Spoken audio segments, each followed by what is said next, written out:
listening to The Doctor's Corner with Dr. Kline and Janelle Elgoway.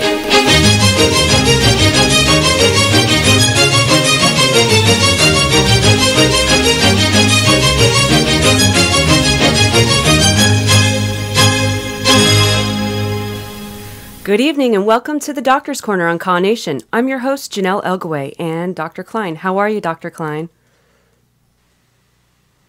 Oh, Dr. Kline, are you there? Is he Oops. still? Oh, hit the cough button. Sorry about that. That's okay. Hello, how are you doing this evening? I'm doing fine, Janelle. Good. Tonight, if you have questions for Dr. Kline about issues chronic pain patients may have with sex, depression, sleep, and many more, please call in at 415-915-2291.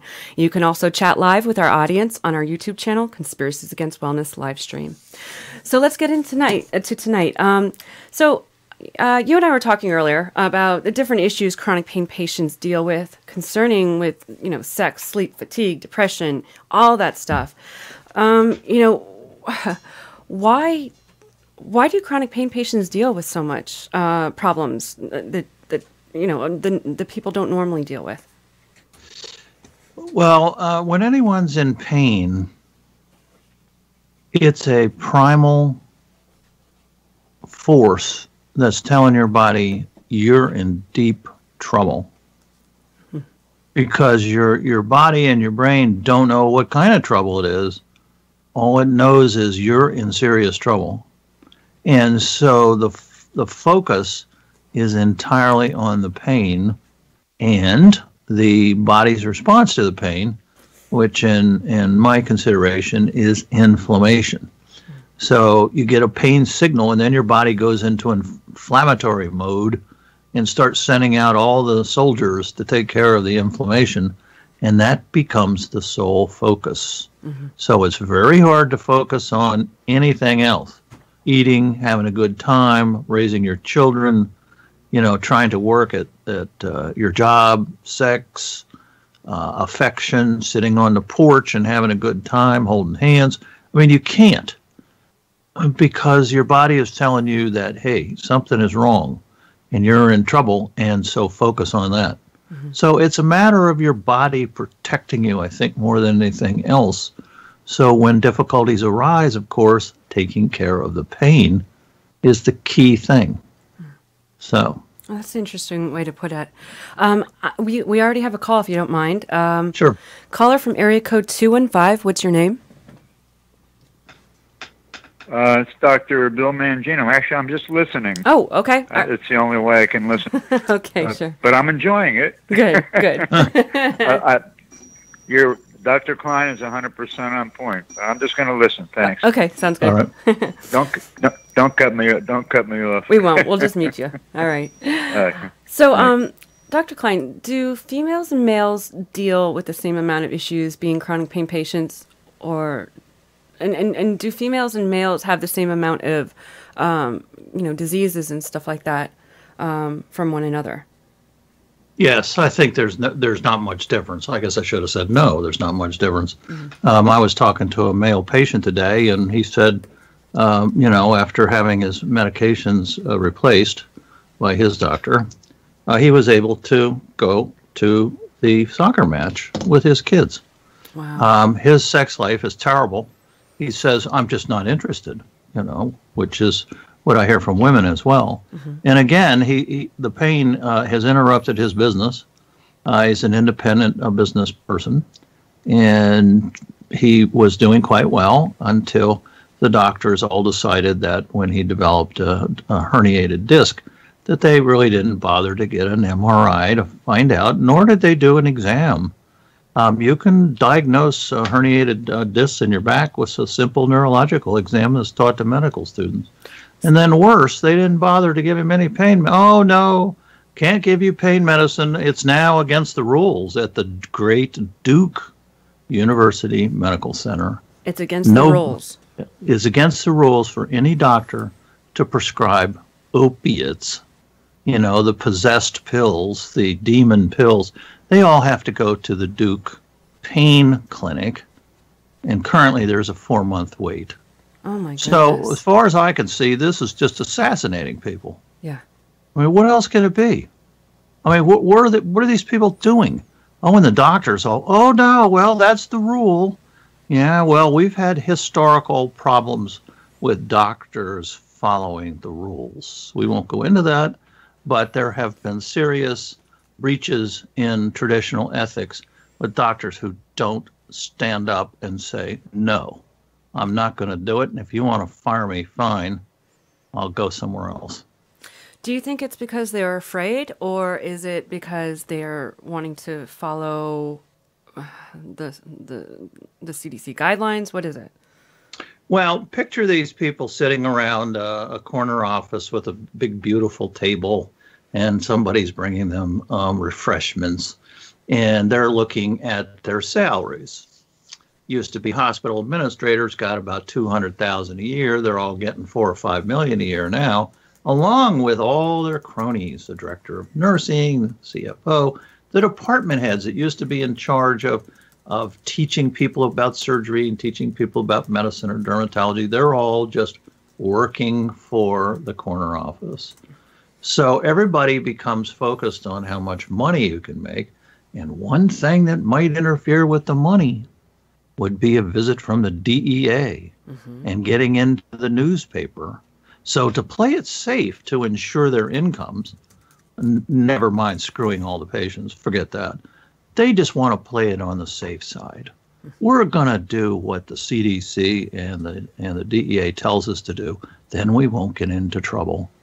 Right. Of course, not treating people could get them into a lot of trouble if we could get some lawyers motivated, because that's negligent malpractice. I was going to ask, isn't it malpractice? If you come to me and you have a serious bladder infection, and I say, well, you don't need antibiotics. What the heck? They just cause all these problems.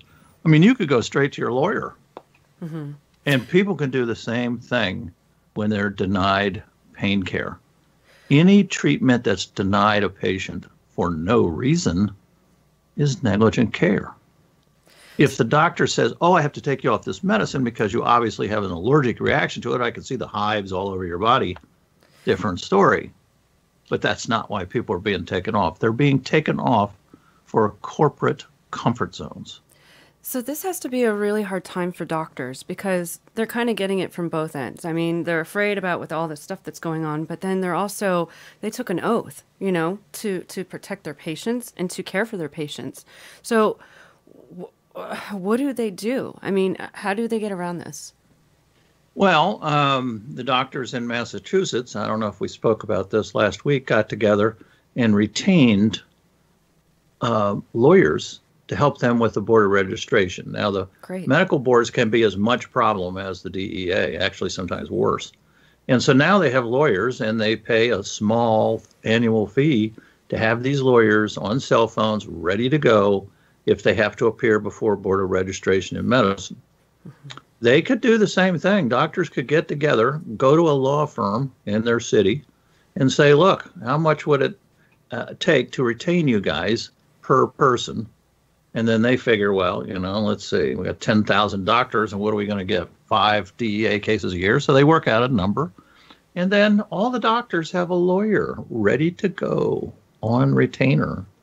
You just pick up the phone, call the number, and bingo, you've got somebody there. This protecting doctors against the DEA, I think, is important. You have to have specialized lawyers that deal with federal court cases, and but there's a lot of federal prosecutors out there who have practices, and so you go to criminal defense lawyers who are used to dealing with the DEA, and then when the DEA tries to run over some doctor, hey, wait a minute, you need to talk to my lawyer.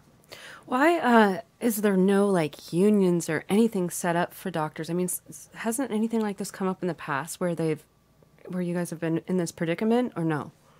No, it has come up in the past, and there have been attempts to organize doctors into unions, but doctors are very conservative. And so just mentioning the word union makes them break out in a cold sweat. So then they tried associations like the American Medical Association, who's totally let us down. Where are they? They only represent 1 out of 8 doctors anyway. and they're receiving $75 million a year from the government in order to use their little billing codes, which ought to be free.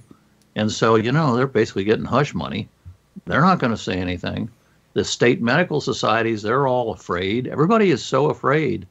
I talked to one physician down in Mississippi Delta, and he said he was talking to all the docs down there, and they're all kind of country doctors, and they're used to doing their own thing. He said they were terrified, absolutely terrified that in one raid, they come in, show them up on TV, and, I mean, their practice is over, even if they're not convicted. Right. Who wants to go to a doctor who's under federal investigation? So. Wow. Wow. I don't know if you heard anything about this or not, but I heard that the the DEA go after knowingly doctors that have large amounts of money available there. And when they seize everything, they can take a certain amount of that money, regardless if they are wrong or not. Do you know anything about that more? Yeah, actually, there's a couple agencies that have the right to do what's called civil forfeiture. Okay. And I give you an example. If you're caught at the lake fishing without a license, they can take your fishing rod and your car. Really? Yeah. I didn't know that. So it's the same kind of thing. In other words, the DEA and other agencies, if you're under investigation, have the right to seize your assets. Now, this was originally put in there for drug cartel, drug lords, where they could take their ability to defend themselves away. But this is not an American way of dealing with equal protection under the law. No. This is awful. And it's time that Congress takes a look at the issue of civil forfeiture, not just the DEA, but everybody. And I don't know, I think people in this state, if you're caught hunting or something, they take your $1,500 rifle and they take your car. You got a nice pickup truck or something, they just take it, because you're illegally hunting. That's an odd kind of punishment. I mean, if somebody's illegally hunting, you arrest them or give them a warrant or something, have them appear in court, blah, blah, blah. You don't just take their truck away from them. That's well, awful. It starts kind of looking like, that, I mean, you would think that the punishment would be the same as, of what was wrong, not material things, or That's exactly right. It's an money. Odd thing in this country, and it's gotten out of hand and needs to stop. Right. Because it's just not fair. This is not the way we do things in this country. No, you're absolutely right. I wanted to talk a little bit about the North Carolina Stop Act law. It limits opioid prescriptions to the 5 days for first-time patients with acute pain. What do you think about this? The legislatures around the country declared emergency sessions after the CDC hysteria, the opiate hysteria, and called emergency sessions. Now, when you call an emergency session, guess what? You don't have to have public hearings. Oh, really? So they got one doctor in the North Carolina legislature. And so everybody turned to him, well, what should we do? And he just thought this was a great idea, that if you limit the number of pills, then you won't have all these deaths and addictions. Right. The problem, this is based on opioid exposure. Okay. So, in other words, if I went down to Walmart and handed out bags of opioids, there would be a huge number addicted. One doctor, Gary Franklin, out in Washington State, was interviewed, and he said he thought between 20 and 30% of people who take pain medicines are dependent or addicted. Point being that if you are exposed to these opiates in medicine cabinets, too many in the emergency room, all the stories you read, this will increase the overdose deaths and the addictions. The problem is the legislature never asked me or anyone else, even though I wrote an editorial opposed to it in the News and Observer. Nobody asked me as a practicing physician or anyone else what they thought. So they think if you limit the pain medicine in the emergency room to 7 days, that means everybody gets 7 days. If I think somebody's really in a lot of pain, I might want to give them a month's worth. Oh my God, you give somebody a month? They're just laying around, exposing people like they're radioactive. Now, and next, we'll have these hordes of addicted people and everybody dying. Are these, these are just created just for acute pain though, right? Or are they really creating these laws to eventually stop all opioid prescriptions? Well, it's opioid hysteria. People are hysterical. Right now, the 7-day only applies to very first prescriptions in the emergency room. Mm-hmm. Now, if anybody took the time to discuss this issue with the addiction community, which supposedly the law is benefiting, less overdose deaths, they would find out that the people with addiction disease tell them it doesn't take a week to have your addiction triggered. Exactly. It gets triggered with 1 pill or 2 pills. That is the genetic addiction connection. I mean, nobody else could possibly pick this up that fast unless you get something wrong with your brain and the way you're processing pain medicine. So the legislature didn't know what it was talking about because they didn't talk to any doctors. They didn't talk to any people with addiction disease. If you really want to stop addiction, you need to stop the opioids completely, not give a prescription for even 3 of them because 2 is enough to trigger the addiction. Right. So how common is this? My estimate is it's about 1 in 1,000 in the general population over age 20 who's never, ever been exposed to either alcohol or an opiate. Wow. That's how rare it is. So what we're doing is we are screwing 999 people out of 1,000 in order to try to prevent 1 case of addiction. Wow. Overdose deaths is not part of this. They claim that 7 days will prevent an overdose death. That's not true. If I had a prescription for 7 days, I could go home and take them all. Right. That would be enough. 7 days is enough. So now people have to go back to their doctors, because in 7 days they're still in pain. Then you got to rack up a doctor visit, right? Because the doctor should be reassessing you according to the opioid fanatics. So there you got to run up another bill. And so the insurance company, Medicare, got to pay for that.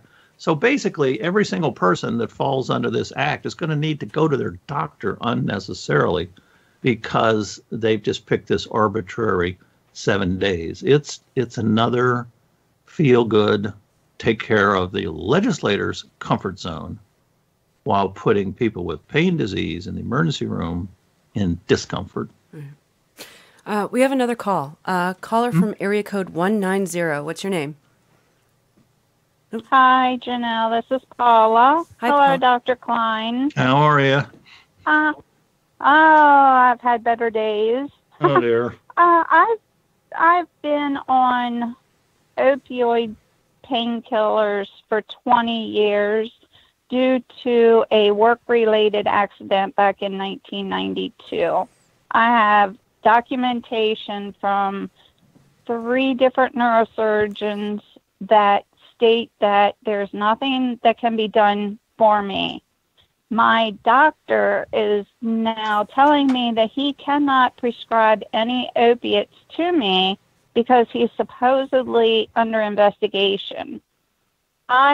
He stopped my medication cold turkey back on March the 28th and March the 21st. And I called the DEA, the CDC, the FDA, and the North Carolina Medical Board, and they all said that what he is doing is wrong, that he should be tapering me or treating me, one or the other. That sounds correct. And the CDC, remember, the CDC guideline, singular is the actual name of it, there is in the CDC guideline 1 time the word voluntary. These are voluntary guidelines. Plus, CDC has no business making any medical recommendations. That's up to the FDA. So anybody that says they're using the CDC is wrong. You got the correct response from people. They're saying the CDC is, not interfering with your doctor's practice. So basically, you got a doctor's refusing to treat you. And doctors who refuse to treat people, especially with those letters you have, need to be taken before the board. So you need to report him to the Board of Registration in Medicine in North Carolina for failing to treat you. And you can do it online, and they have a little button you press for complaints. Some doctors will retaliate. If they retaliate, you put in another complaint. The Board of Registration in Medicine will investigate every single complaint. They will contact the physician, and they may not do anything about it, but that's okay. That's their prerogative. But if they get enough people, they're going to say, hey, we got a serious problem here. These doctors are refusing to provide medical care to people with painful disease. You can't do that. I mean, in my office, I could say, you have cancer? Too bad for you. I can't treat that. I'm under investigation. So I'm sorry, doctors need to have their feet held to the fire. This is an ancient profession. And over the past 2 years, they've tried to run it into the ground, and the doctors are falling for it. And I understand. I'm afraid to. Go ahead. When I went to go to a pain management doctor in Chapel Hill, I was informed that I had tested positive for cannabinoids. And my doctor was the one that recommended that I try the CBD oil. And now I cannot find another doctor, and no lawyer wants to take on the case. Yeah, lawyers are reticent. I think they kind of believe in the dogma, and I think they think doctors are doing the right thing to take care of this horrible opioid dope fiend, hysterical epidemic. I think that may be the reason, because you can certainly get damages from malpractice carriers for refusing to treat people or under-treating people. The clinic needs to be reported as well. They are claiming, and it's not illegal to have, trace amounts. And I don't think they can do anything about it. But, it doesn't hurt to put in complaints to the board. I mean, if they find that you're incorrect, they'll send you a letter.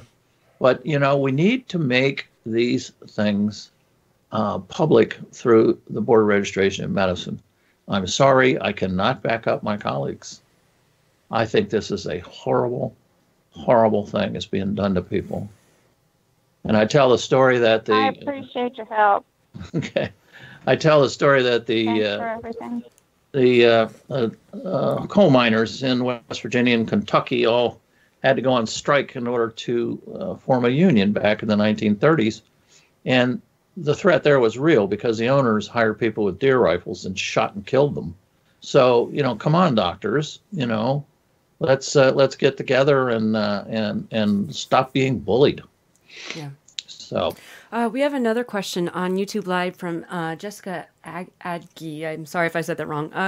Why is it okay after 5 years of being with my doctor, 10 years with my CCP, my doctor put in my records that I'm opioid dependent? Yeah, that's kind of tricky. The problem is opioid dependent is a word that's used properly, which means all people who take opiates become physically dependent. All they do. Probably just after a week or two, which means you'll have withdrawal symptoms if you stop. But that's the same thing is true for antidepressants and for sleep medicines and for tranquilizers and even for antipsychotic drugs. There's lots and lots of drugs that you get a biochemical linkage.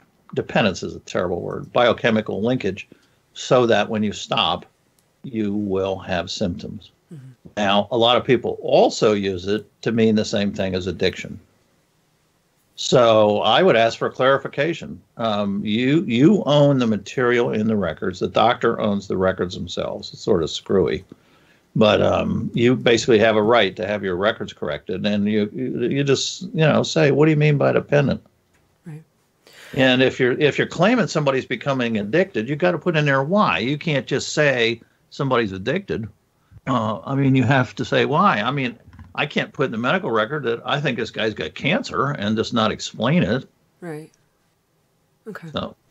We have another question from Gemini from YouTube. Dr. Kline, does it put us into the U.S. into martial law if they claim emergency?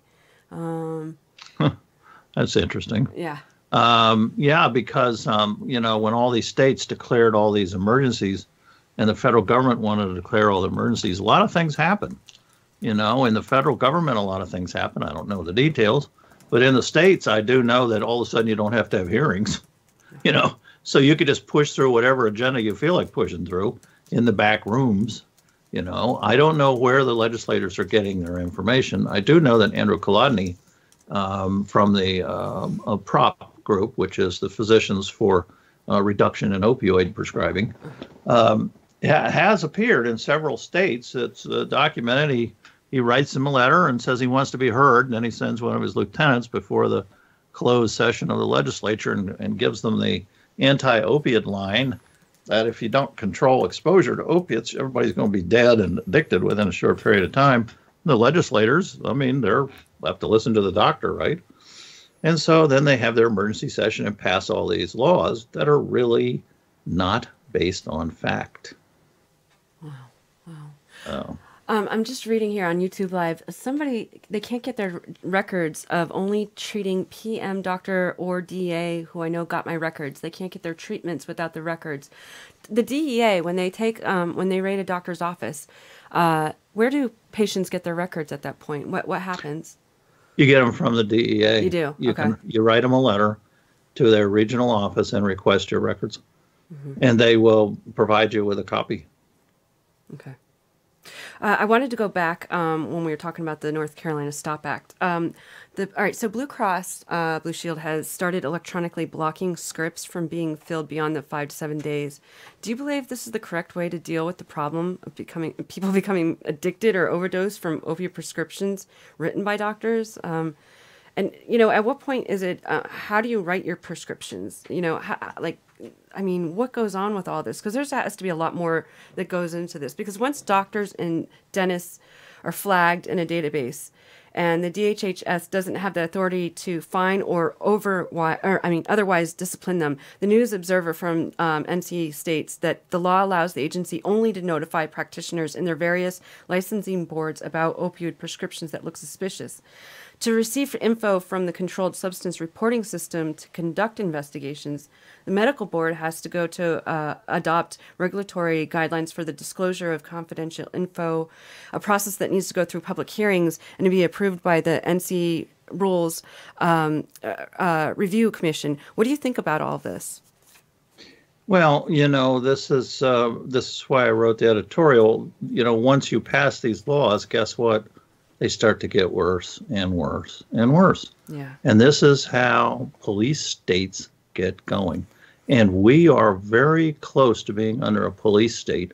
All of us medical providers, that includes dentists, veterinarians, they're going after veterinarians now, nurse practitioners, advanced nurse practitioners, physician assistants, physicians, everybody who can prescribe these medicines is now under a state police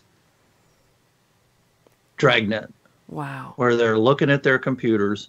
And in this country, you don't go around arresting people or taking legal action because they look suspicious.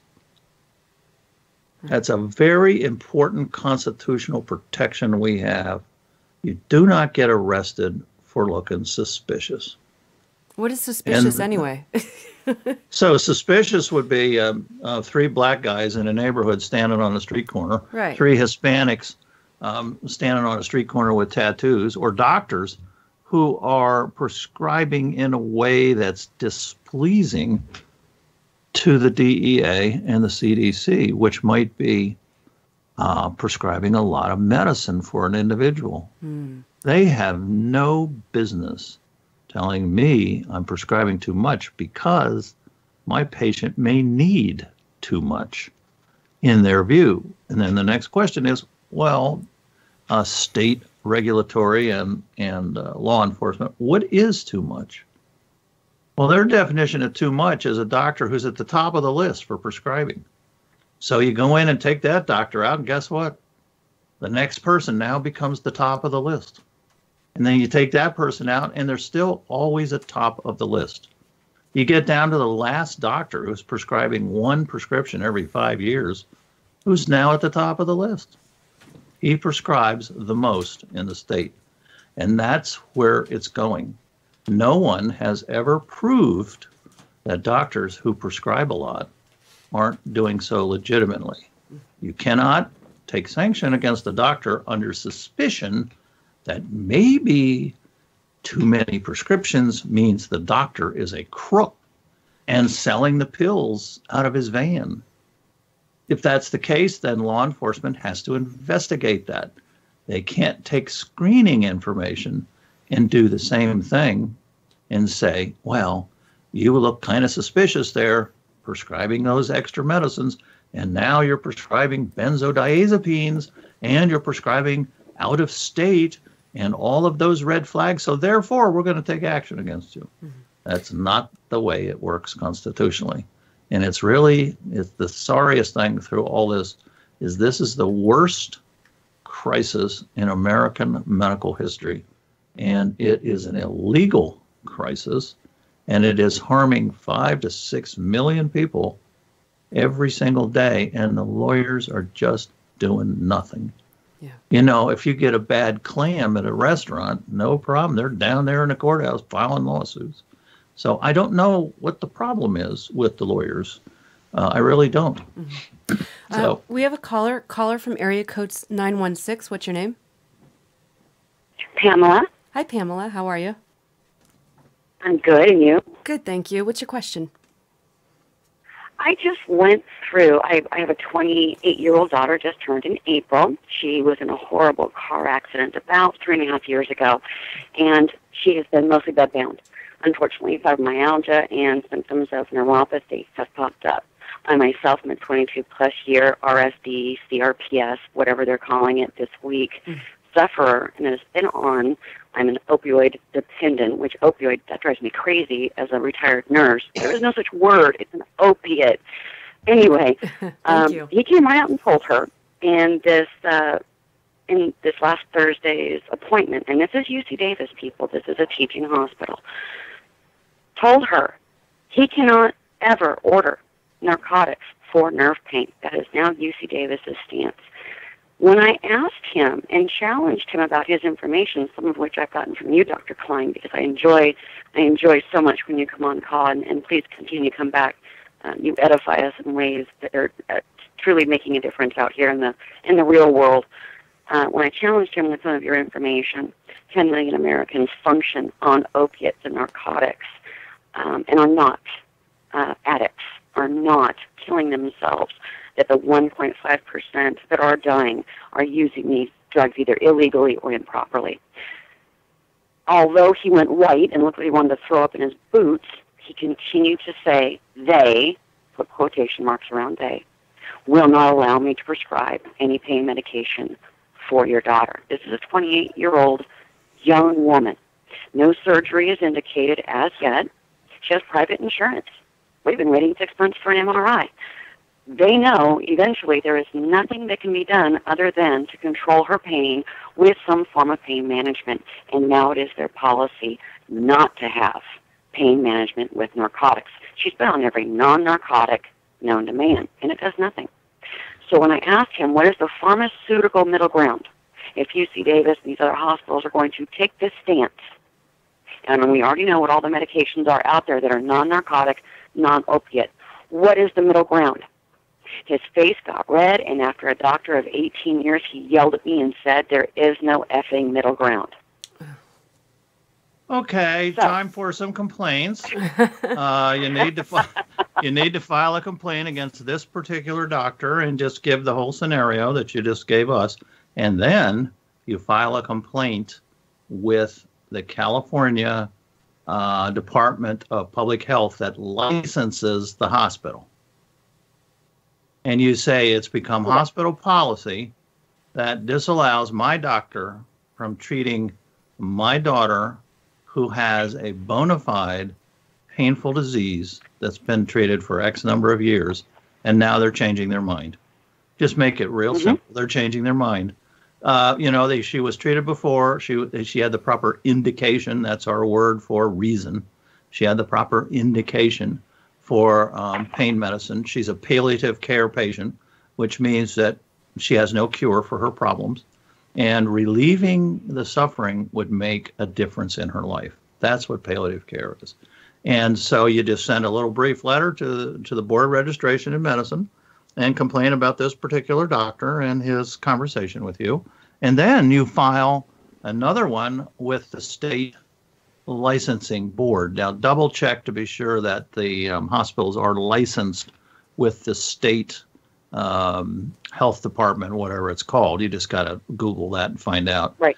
Or you can call the hospital. That'll shake them up. Call the administrator and say, who holds your license? Are you licensed in California? And if so, by whom? That'll get them going. Have you ever heard an entire institution taking that stance and having their doctor say that? Oh, Duke, I just mentioned a little while ago, Duke Medical Center, the great Duke Medical Center here in Raleigh, just told all his doctors, don't prescribe any more opiates, send them all to the Duke Pain Clinic, where there's a 4-month wait. And according to our surveys, these pain clinics, 30% of them aren't prescribing opiates anyway. So they're not going to prescribe any. They're going to send you to a clinic where they're not going to prescribe any. This is assassination of patients, as far as I can see. Since a lot of people do go out and kill themselves, I would definitely sit down with my family if I was in a position of feeling like I'm not going to be able to get my pain relieved. And I'm laying there, can't sleep at night, can't function. Takes me an hour to get out of bed in the morning, can't get to the bathroom, so I'm now incontinent. I would too. Right. And so this is a serious thing. It's torture. Yeah, and you can give them my list of suicides, which you can Google. Just Google medium, the word medium, suicides, and Kline, those 3 words, Kline, medium suicide Kline, and you'll get the current list that we have, which is going to be increased in the next couple weeks, and say this is the result, hospital board, of blanket policies coming off at the University of California, a state institution. And you know what? It would be good to visit your state representative, too. I mean, this is so egregious that a state-funded medical school-related hospital would have a policy like that. So I would get on the phone. It's my alma mater. I was a nurse. It blew me away. I've never seen this. I've never, in my entire career, seen this. Never. No, I haven't either. And it's the worst crisis we've had. Yeah. If you're allowing, as a doctor or a nurse, to allow your patient to be in pain, that is a form of torture. And in America, torture is illegal, is it not? If it is illegal in Abu Ghraib and in Gitmo, isn't it illegal in our own homes? Yeah, and it's even worse than that because, letting a person's pain reemerge after being treated is particularly heinous. The people in Gitmo are tortured for 2 or 3 hours and then they go back to their room. People are being tortured by purposely, without consent, taking away their life-giving pain medicine is worse torture. And people need to be held accountable. You're welcome. Thanks, Pam. Absolutely. Thank you. Yep. We have another call. Caller from area code 206. What's your name? Hi, this is Mickey Nelson calling from Washington State. Hi, Mickey. What's your question? Hi. Well, I have a question about being able to clear your name if you have had something put in your medical records regarding misuse of opioids by a pain management doctor. Prior to seeing Dr. Tennant in California, I had been forced into pain management here in Washington State. And I had been prescribed Xanax by my family practice doctor. And the pain management doctor decided that he did not want me to take my low-dose Xanax along with the opioid that he was providing. And he actually required that I turn over the physical prescription pill bottle with the pills in the bottle in exchange for my prescription, which I thought was an odd behavior for a physician. So I called the Washington State Department of Licensing and asked if that was within the scope of any physician practice, and B, especially the CDC guidelines, because I asked him in particular if that was part of his practice. And the Washington State said they had never heard of any doctor in the state of Washington ever doing that. So they went and spoke to the senior doctor on staff, and that senior doctor came back, and his reply was, well, technically it's not illegal. Yeah, well, you keep filing complaints.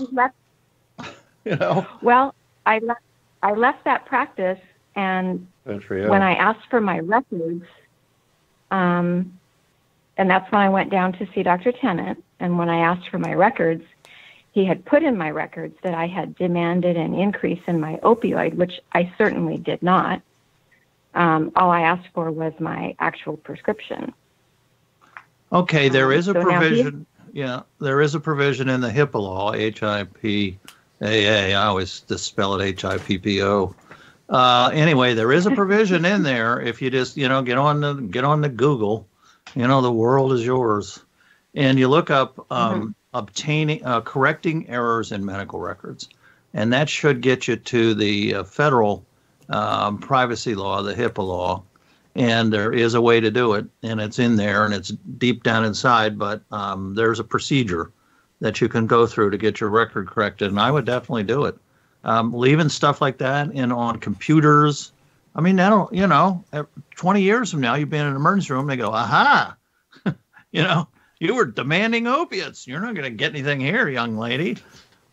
So, you got to follow up on it. Also, I've told people before, a single phone call from a lawyer can get you a lot of help. In other words, the lawyer doesn't have to do anything. The lawyer just calls up and said, I understand there may be some errors in the medical record. And how do we go about, what's the procedure for fixing that? Doctors and hospitals, when they get calls from lawyers, start to sweat.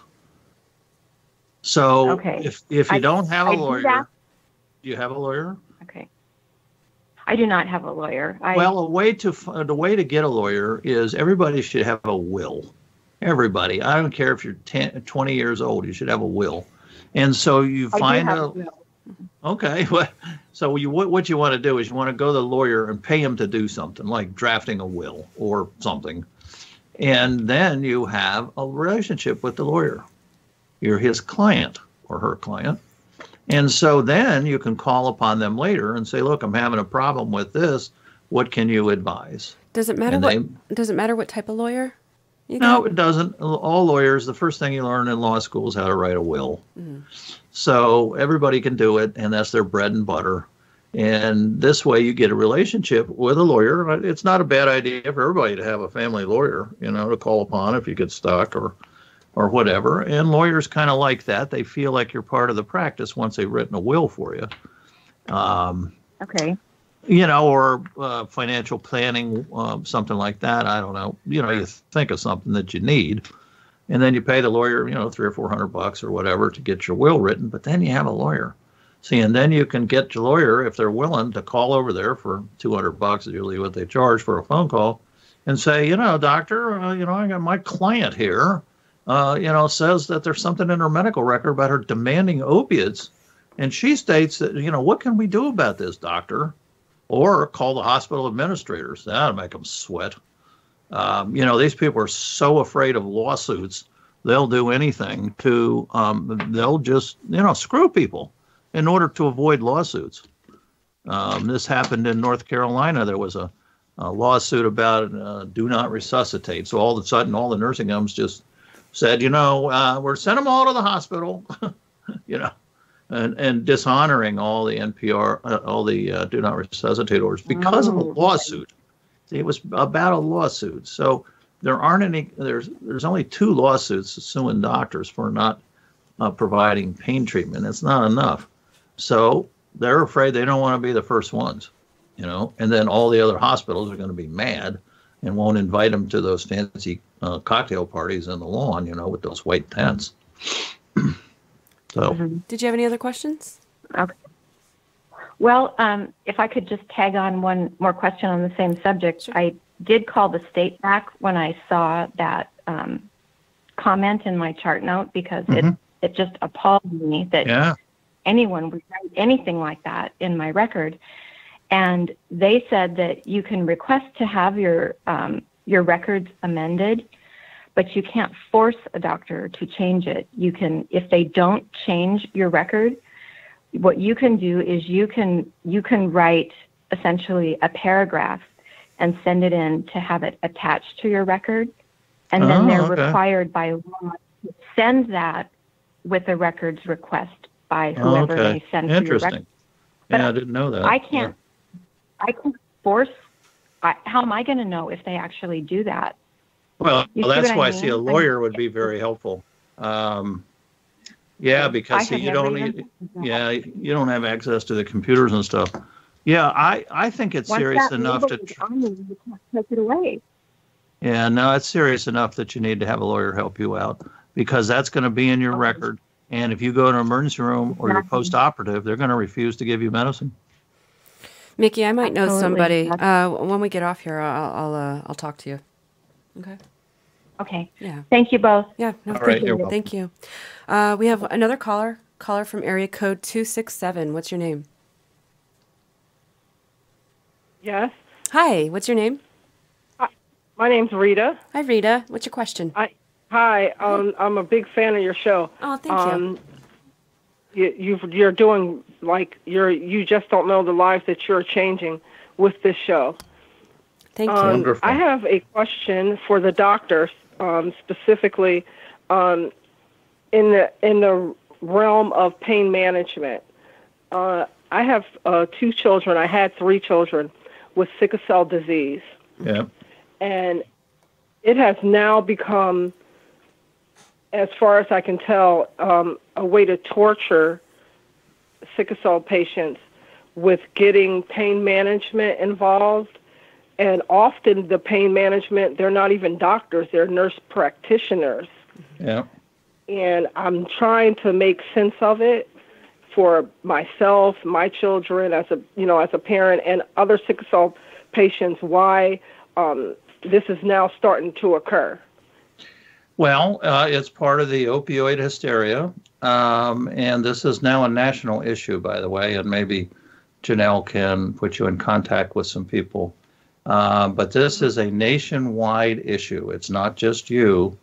This is happening to sickle cell families all across the country where the opioid fear has now infiltrated people with the horrors of painful crises that they have when they start to sickle. And it is one of the clear-cut reasons to give pain medicines. And anybody who doesn't want to give pain medicine to somebody in sickle cell crisis needs to be reported to the Board of Registration in Medicine. Just like I said before, this is no different than me saying to somebody, well, I'm sorry you have cancer, but I'm not going to treat you. I don't feel like it. But the sickle cell is a big, big issue across the country. So don't feel that you're out there alone, because you aren't. Oh, and unfortunately, I know I'm not out here alone. I wish I was out here alone, because it's the most horrific thing to live through, to see your child on a bed and doctors writing, saying that they're drug seeking, they're narcotic dependent, having my children escorted out of the hospital with security, saying that they're drug dependent and narcotic seeking. Well, that's really awful. What I would suggest you do is contact your local TV station and tell them you've got an interesting story about yourself and your children and sickle cell anemia. And if you tell the story to a reporter, most TV stations, I think, would pick up on it. Yeah. And this is such an egregious horror that people need to know this. And I've been surprised that people call up TV stations, just one person, and they'll come and tell their story. So I would definitely get it out there. And you could contact your newspaper as well, because it is tied into the national sickle cell anemia crisis that's going on. And so this would be a good newsworthy story. Did you have any other questions? Okay. I appreciate it. Thank you, Rita, for calling in. Appreciate it. Thank you. So I wanted to ask a few things.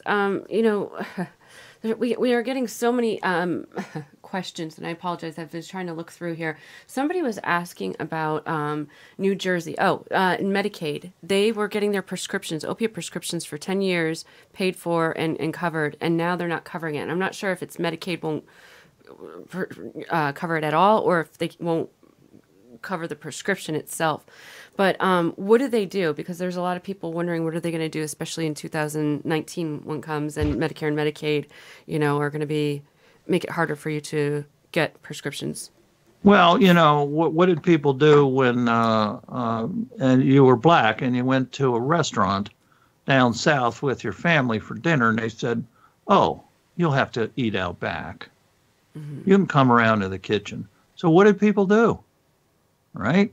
They rose up and they started going on TV and they started holding signs and they created an embarrassing fuss. And then the restaurants, guess what they did? They started to serve folks who were traveling down the 301 down south because they couldn't stand the pressure. And what else did they do? They boycotted the restaurants. Okay, so there's things that people can do. It's nobody wants to do this, believe me. During the civil rights movement, you remember the fire hose scenes? Those were all teenagers. Wow. And they were dressed in their Sunday school clothes. But that worked. And those kids took a hosing from these animals. Yeah. But it worked. And when people saw this scene was given to be one of the reasons that Lyndon Johnson was able to get the 1964 Civil Rights pushed through. And we need another Civil Rights Act to protect people from the predation of these opioid fanatics who are claiming nobody should be on opiates because, according to the data from the CDC taken from the streets, from addiction communities, applies to the general population? No, it doesn't. It applies to the population on the streets. That's a rule in science. If you do a study on oak trees, you don't claim that it's going to work on a pine tree. That's basic science. The CDC made an enormous scientific error in trying to apply information from street addictions to the general population. So it's just like the Jim Crow laws. I mean, as far as I can see, this is like Jim Crow. They make up these rules they don't have the right to make up anyway. And look what's happening. Look what we're hearing tonight. So it's time for a massive retaliation, whatever people want to do. It doesn't take many people carrying a sign to get on TV. Right. Well, and the other thing is you have to remember, a lot of chronic pain patients too are too sick to get out. I mean, we need our doctors, nurses, RNs, all of us coming together, family, friends, everybody. It's so important that we get everybody involved. How do we get healthy people involved? That's what I want to know. Well, you do what they did in the civil rights movement. You sit down and you say, look, this is an injustice. And you make your case. And if people start to realize that a person, and never talk about chronic pain, say, I have this disease. I have sickle cell anemia. My kids have sickle cell anemia. Whatever. I was post-operative. I went to the emergency room with a broken leg. And then you convince other people. And when you go out on the streets with signs, you bring other people along. You don't have to all be chronically ill. And some people will have a hard time doing this. And I know there's risks, for people who say, they have opiates in their house. And I understand that. But you don't, if you've got spokesmen out there, it only takes one or two people, maybe the chairman of a committee or something who represents the chronic pain patients that maybe isn't on opiates, could say, I used to have chronic pain and I'm here to represent people because I know what it was like before I was able to get off them. So that takes the pressure away from getting your house raided. And you just have to be clever. During the civil rights movement, people sat around and they were clever. They figured out things to do. Boycotting buses for over a year in Birmingham, where everybody had to walk to work instead of taking a bus, worked. The bus company went broke. So being clever, but taking action, maybe start to boycott. I would love to see signs out in front of UC Davis. Oh, yeah. Here's a state institution, and you still have to go to your legislators, even though they say, well, I can't do anything about it. But they start to get notified that this is a problem. Right. And, pretty soon they say, well, gee whiz, we had 100 people in here with this problem. So you have to mobilize. You have to protest. It's gotten to the point where we have to do this. I'm not particularly a rabble rouser, but the more I hear from people, the more I think individual action is just not going to work. Me sitting here on the radio. Do you think they're going to change their minds, because I'm on the radio? Probably not. But we need to figure out ways to mobilize, and it doesn't take a lot of people. 4 or 5 people can get some of their friends, maybe get a doctor if you can find one, or get a nurse, that can wear a nurse's uniform, or a lab tech that wears a white, coat. Be clever. Try to think of people that can come and support you, and you'll get a news crew if you're down there in front of a hospital, even if it's only 5 or 6 people. Oh yeah, and call ahead of time too, right? Like let them know you call ahead. Very good point to the TV station. Say, look, a bunch of us are going to be out there in front of UC Davis. Call the police department. You have to get a permit, and they'll tell you where to stand and stuff. But that's a right that we all have, the right to assembly, and they'll walk you through it. Don't just go out there and do it. Get a permit from the police. They're usually pretty nice. And then you schedule it for a certain time. You let the news stations know you're going to be out there at 10 o'clock in the morning, and bingo, get the word out. Yeah, that doesn't sound bad. I know there's been a lot of rallies and stuff like that, but everybody has hospitals in their local area, Get a few people together. That would be kind of cool to do it across the country. A sign that says refused pain treatment in the emergency room. Don't say opioids. Yes. Pain or addiction. Medicine. No refused pain medicine in the emergency room. Refused pain medicine after my operation. And let me tell you, these hospital administrators looking at their big fat salaries do not want to get a phone call from the board of directors. Hey, George, what's going on out there? Exactly. Well, we're going to take one more call here before we end, but caller from area code 862. What is your name?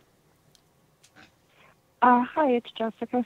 Hi, my name. I'm from New Jersey. Hi, Jessica. What's your question?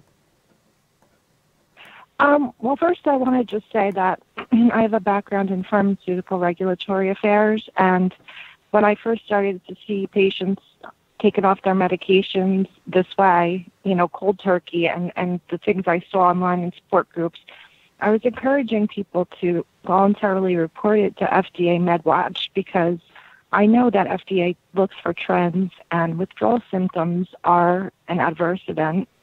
And I figured that would be a way to kind of bring some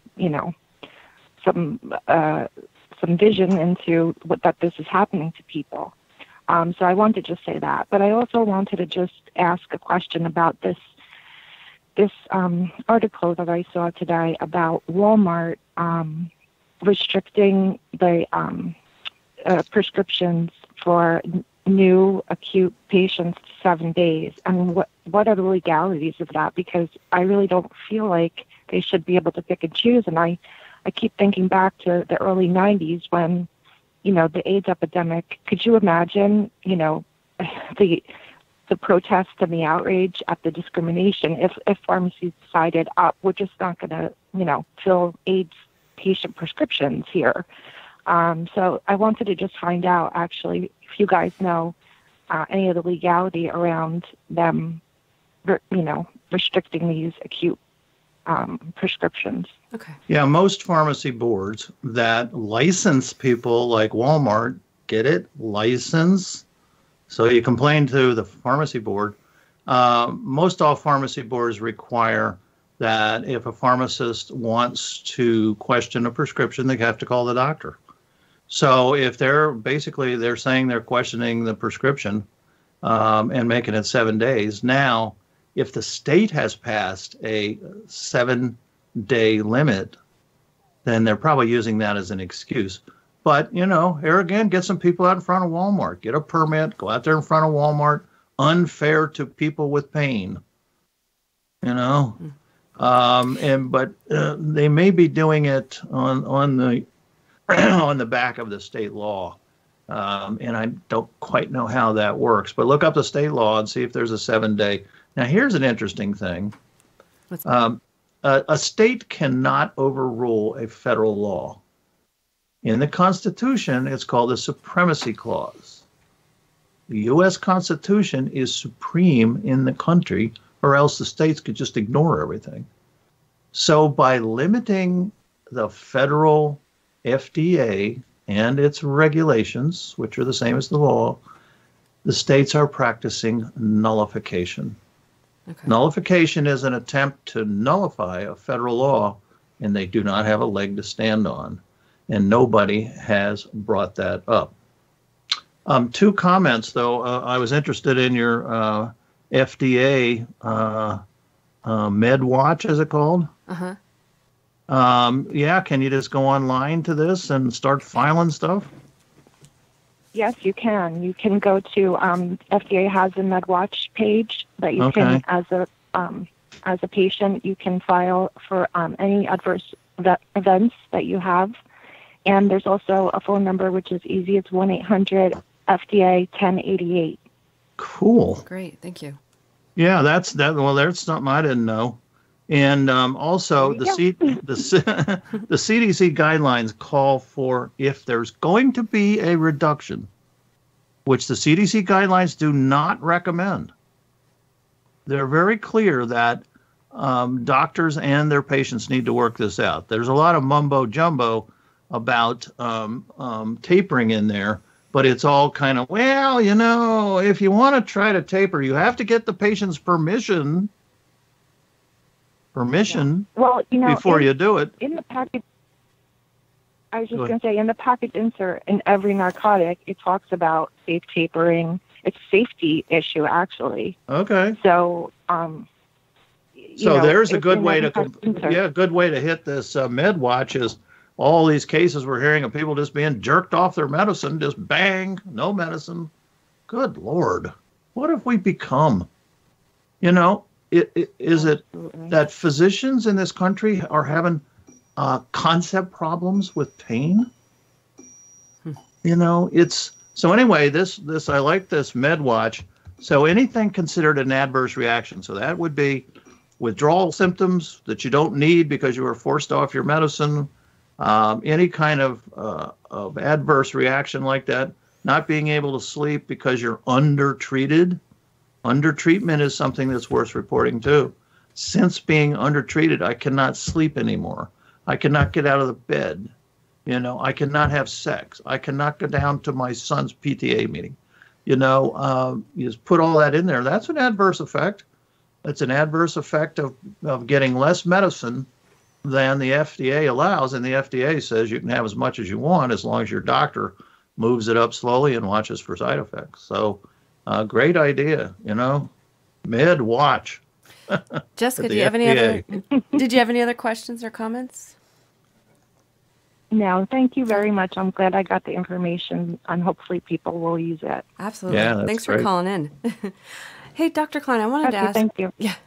Do doctors get notified of all the new laws and changes when they occur? No, they don't. What happens then? Yeah, what happens is the Board of Registration in Medicine, it varies with the different states, will just make these changes and then they don't notify all the doctors. Right. It's weird. Now, some states do. They're pretty good here in North Carolina. They send out emails and stuff, occasionally, although not enough as far as I'm concerned. Right. They kind of leave it up to the state medical society. And if you belong to the state medical society, then you'll get it in their newsletters. But I think it should be directly communicated. Yeah. And also, if the board is going to hold hearings about adopting the CDC regulations, those should be made public.